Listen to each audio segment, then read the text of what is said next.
오늘은 축농증에 관하여 알아보자. 과연 축농증은 무엇이며 어떻게 고쳐야 하는지 알아보고 치료해보자.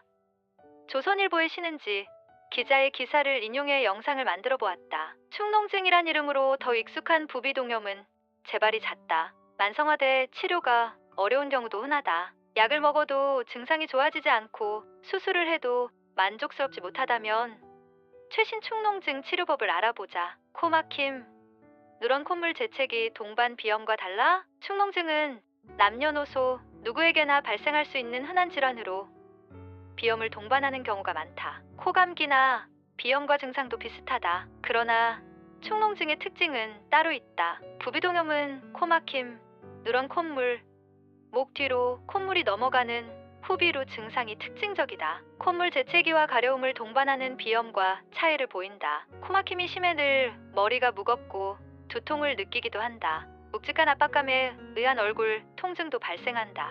후각저하도 흔하게 동반된다. 약 소용없을 땐 수술 고려해야 발생 12주 이내의 급성 부비동염의 경우 대부분 항생제나 진해거담제, 진통제 등 약물만으로도 치료가 가능하다. 그러나 오래 방치된 만성 부비동염은 약물 치료만으로는 치료가 쉽지 않다. 합병증이 있거나 약의 효과가 뚜렷하지 않은 경우, 재발이 잦은 경우에도 수술을 고려할 수 있다. 부비동염 수술은 약으로 치료되지 않는 염증이 있는 코의 점막과 물혹 등을 제거하고 부비동 입구를 열어 고여 있던 분비물을 배출해 꽉 막힌 공기기를 터준다. 부비동염 수술 방법은 현재 내시경 수술이 보편화돼 있다. 피부를 절개하지 않고 코 안으로 내시경과 기구를 넣어 수술이 이뤄진다. 회복 기간이 빠르고 흉터를 걱정하지 않아도 된다. 보다 섬세한 내시경과 수술 기구들이 많이 개발되면서 안전성과 정교함도 높아졌다. 축농증 수술은 수술 전,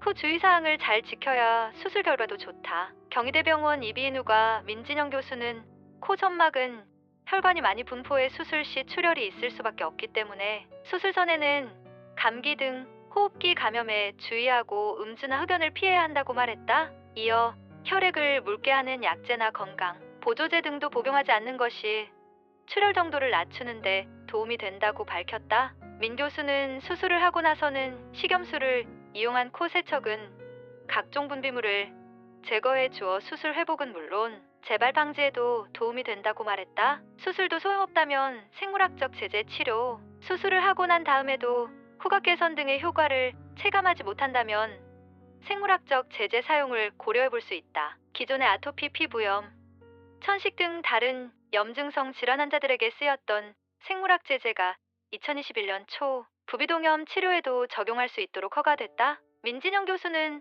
생물학적 제재는 한 번도 안 써본 사람은 있지만 한 번만 쓴 사람은 없다는 표현이 맞을 만큼 만성 부비동염으로 인한 후각저하에 탁월한 치료 효과를 보인다고 말했다. 그는 수술을 받고 나서 관리를 철저히 해도 비점막 염증이 심한 환자는 재발이 잦은 경우가 있다라며 스테로이드제는 효과적이지만 부작용 때문에 장기간 사용이 불가능하고 당뇨와 같은 기저질환이 있는 환자라면 생물학 제제는 부작용은 없으면서 높은 치료 효과를 얻을 수 있다고 밝혔다. 다만 생물학적 제제는 쉽게 사용할 수 없고 만성 부비동염 치료를 위한 생물학적 제제는 보험급여 적용이 되지 않아 매우 비쌉니다. 생물학적 제제 치료 비용은 1회 70만 원으로 환자가 전액 지급해야 하고 수차례 치료를 받아야 합니다. 민진영 교수는 세균이나 바이러스 같은 병원균 감염부터 코의 구조적인 문제, 치아 감염, 비염, 외상, 천식,